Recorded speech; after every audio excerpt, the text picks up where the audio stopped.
So 90% of fast-growing businesses don't actually die from starvation. They die from indigestion. Right, which sounds completely backwards until you really think about it. Exactly. I mean, they sell too much, way too fast, and then their internal systems just shatter under the weight of their own success, and the whole operation implodes. It's the classic entrepreneurial sprint that just destroys the marathon runner. Yeah, and today we are looking at a blueprint to survive that exact scenario.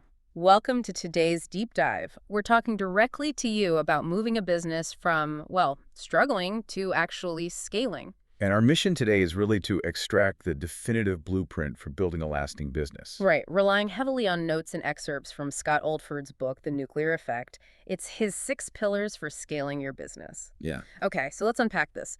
The source promises a framework to take you from just having big, lofty dreams to actually soaring, but you have to follow a very strict architectural build. And the value of this specific framework is that it was really forged in failure. I mean, the author, Scott Oldford, he lived that fast money trap himself. Oh, he chased the rapid revenue. Exactly. Without any underlying structure. He had to realize, through massive debt, by the way, and total operational collapse, that long-term vision just has to replace those short-term cash grabs. So before we even touch the 6 pillars of a business, the source insists we examine the ground those pillars are being drilled into. Because you cannot balance a heavy structure on a swamp. No, definitely not. You need a solid floor. Right. Which the text defines as clarity and purpose. The foundational analogy here is like building a house. You would never just dump lumber and nails and a crew onto a vacant lot without a blueprint. Right, you'd never do that. But founders do this constantly. All the time. They launch products without actually writing down why they started or, what the end state even looks like. And without that blueprint, a founder defaults to just reacting. They react to whatever generates cash today. Which fractures focus. Exactly. Building a house with like 3 kitchens and no roof. Yeah. But once you establish that underlying clarity, Yeah. then you can begin constructing the core framework, which the text categorizes into 6 pillars. Right. So we have marketing, sales, product, operations, finances, and mindset. And the source uses this imagery of a table with 6 legs. If one leg is shaky, the whole table just collapses under the weight. Right. But I actually want to push back on that a little bit. I mean, is it really possible for a new business owner who is already, playing CEO, janitor, customer service rep to balance all 6 perfectly at the start? Or is this more about just making sure one leg doesn't completely snap off? What's fascinating here is that the text actually views this balance through the lens of pure survival. Mm-hmm. It's not about flawless, symmetrical perfection. Okay. Take the source's restaurant example. You could engineer this incredible menu with an award-winning chef. Which represents a dominant product pillar. Exactly. And you can run highly targeted social media campaigns that wrap a line of hungry customers around the block. So that's a massive marketing pillar. Uh-huh. But if you ignore the finances pillar, if your unit economics are upside down, meaning your food costs and your labor actually outpace your menu prices, that packed dining room is just accelerating your bankruptcy. Oh, wow. So you're losing money on every single plate you serve. Right. Marketing and product are functioning perfectly, but the financial leg snaps and the business dies. So it's the realization that you cannot willfully ignore the math just because you prefer being like the creative visionary. No, the math doesn't care about your vision at all. Yeah. The math will enforce itself. You have to maintain the structural integrity of the whole system. Okay, so assuming you have built a relatively stable table, the immediate operational challenge shifts to the front end of the business. Like, how do you get people to actually sit down? Which moves us into the first 2 pillars, marketing and sales. The source makes a heavy distinction here, insisting these are mechanisms of alignment, not manipulation or persuasion. Yeah, that's a key distinction. The text defines marketing as attracting the right people, which inherently means you have to actively repel the wrong people. It's a filtering mechanism. Exactly. They use an analogy of hosting a dinner party. You don't just stand on the sidewalk dragging in random pedestrians, right? Yeah. You invite people who appreciate your specific style of cooking. Right, and the source gives a very practical example of a gym that decides to exclusively target raw beginners. Which is brilliant, but it requires that gym to actively and intentionally alienate professional athletes. and hardcore bodybuilders. So they have to make the pros feel unwelcome in their marketing materials. Yeah, they have to. Hold on, if I'm a gym owner and I'm struggling to make rent, you are telling me to turn away a paying bodybuilder who is literally standing at my front desk with a credit card. I know, it sounds crazy. I mean, that sounds like academic advice that totally fails in the real world. How do you actually justify turning away revenue to your accountant? Well, you justify it by looking at customer acquisition cost versus lifetime value. Okay, unpack that. So by polarizing the marketing, the messaging becomes hyper-targeted. A beginner sees an ad saying, no intimidating pros, just a safe space to learn. Right. And because of that, the conversion rate skyrockets, which lowers your acquisition cost. But more importantly, the lifetime value increases. That beginner walks into a gym designed specifically for their anxieties, they feel safe, they get the right coaching, and they stay for 3 years instead of 3 months. Ah, I see. If you let the bodybuilder in, you ruin the ecosystem for the beginner. They get intimidated and cancel. So by chasing short-term cash from the wrong customer, you literally destroy the long-term revenue of the right customer. Here's where it gets really interesting, though. That philosophy flows straight into the second pillar, which is sales. The source frames sales as building relationships and solving clearly defined problems. It's much more like making a new friend rather than forcing a transaction. Exactly. Instead of pushing for a quick close, which, is the default reflex when a founder is desperate for runaway, the source tells you to just back off. Just listen, diagnose, and offer a solution. It's almost like anti-sales. If we connect this to the bigger picture, trust is the actual underlying currency of the transaction here. The author points out this undeniable psychological truth. You wouldn't buy a complex, high-ticket solution from someone you genuinely do not trust. Right. So expecting your customers to behave differently is just arrogant. Desperation is highly detectable. When you push to close, you trigger the prospect's defense mechanisms. Oh, totally. We all feel that when someone is selling too hard. Right. But when you act as a diagnostician, merely offering a solution to a problem they've already admitted they have, trust naturally facilitates the sale. But here is the danger of being brilliant at the front end, right? If you build massive trust, filter for the perfect audience, and then sell them a stagnant deliverable, that hard-earned trust turns into active resentment. It definitely does. The deliverable has to actually hold up its end of the bargain, which seamlessly introduces the third pillar, the product. And the core philosophy for the product pillar is brutal. Evolve or die. Yeah. Launching a great product is merely the entry fee to the market. It's not the end. The product has to constantly mutate based on real-time customer feedback and technological shifts. And the text relies on two massive corporate examples to illustrate this. The first is Apple. Right. They continuously overhaul the iPhone's hardware and its operating system. I mean, if they had rested on the revolutionary success of that 2007 original iPhone, they would be utterly irrelevant today. Completely. And the second example is Netflix, which I think is even more extreme. Yeah. They didn't just update a product, they cannibalized their own cash cow. They really did. They pivoted from a highly profitable physical DVD delivery service into a digital streaming giant. Which was a massive risk at the time. Huge risk. And we need to look at the mechanism of that pivot. Netflix didn't just casually start streaming on the side.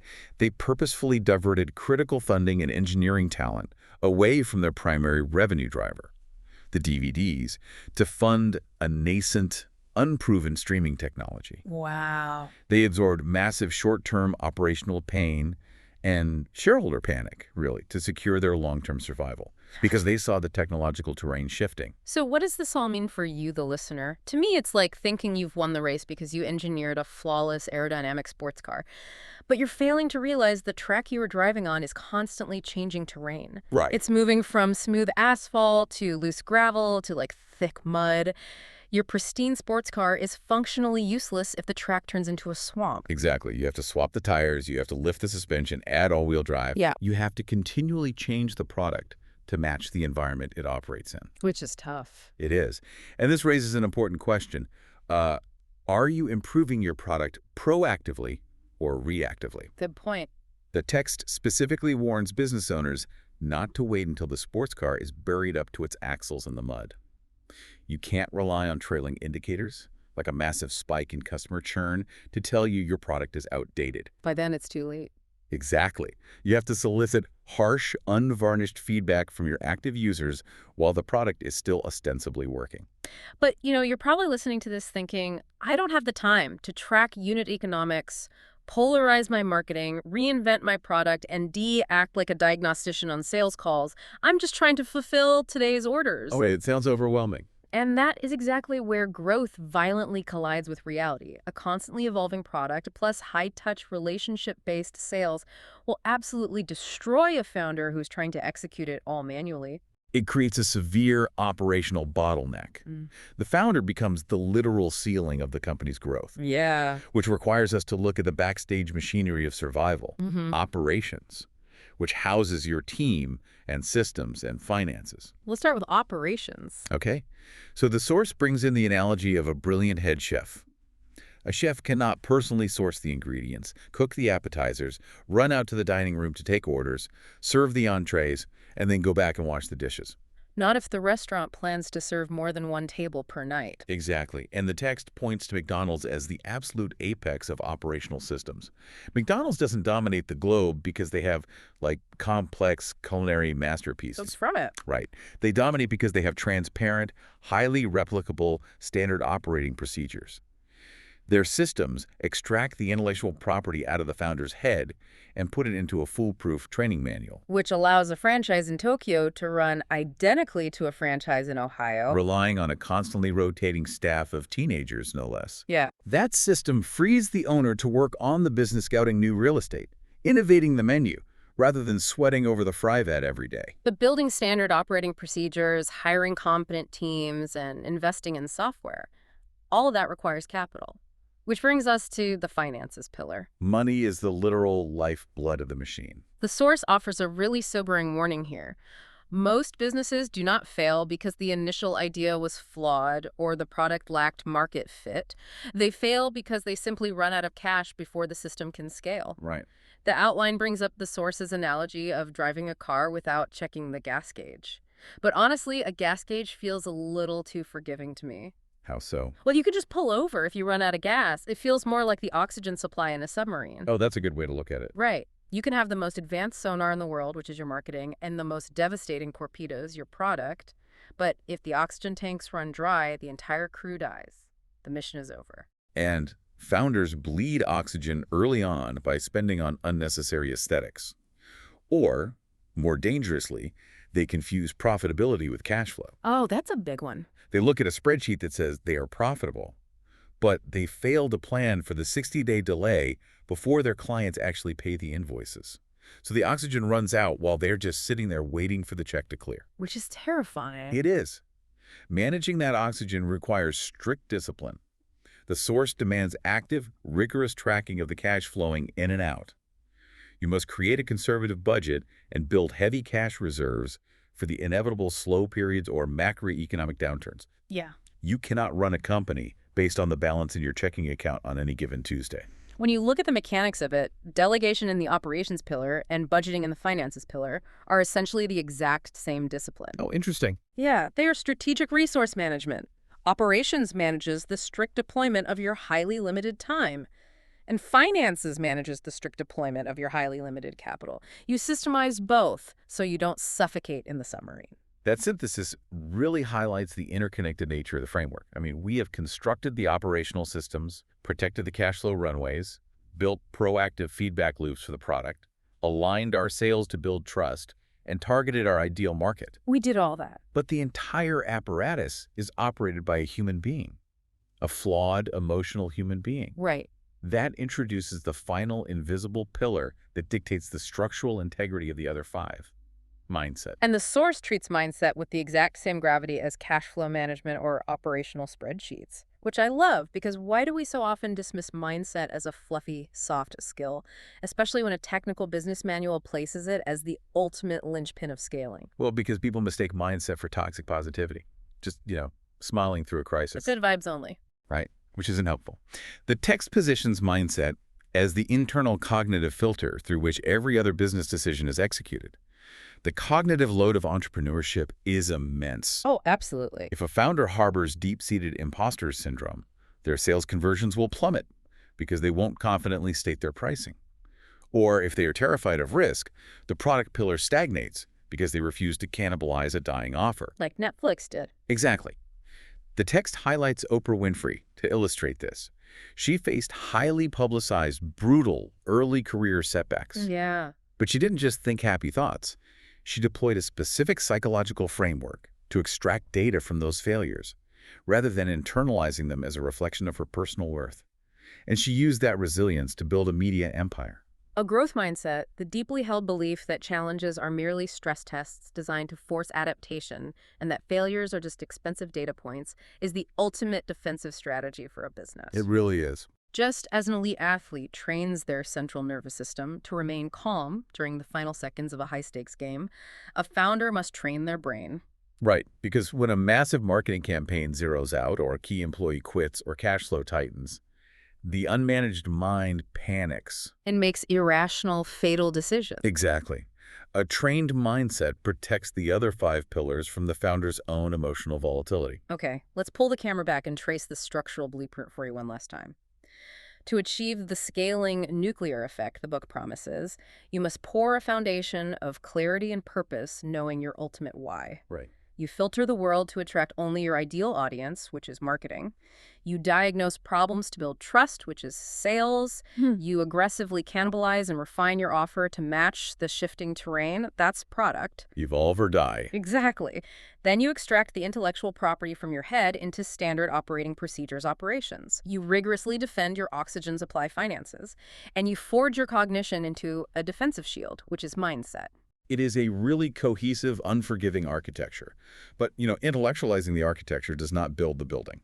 Application is the only metric that matters. So take the source's advice directly into your day. Sit down and document your long-term goals to ensure your foundation hasn't cracked. Then conduct a ruthless audit of your 6 pillars.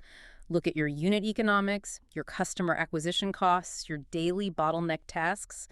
Which table leg is currently fracturing under the weight of your operations? Do not wait for the collapse. Reinforce it today. But before we wrap up this deep dive, I want to leave you with a concept that pushes slightly beyond the source material. The author emphasizes achieving a perfect, stable balance across these 6 pillars to trigger massive growth.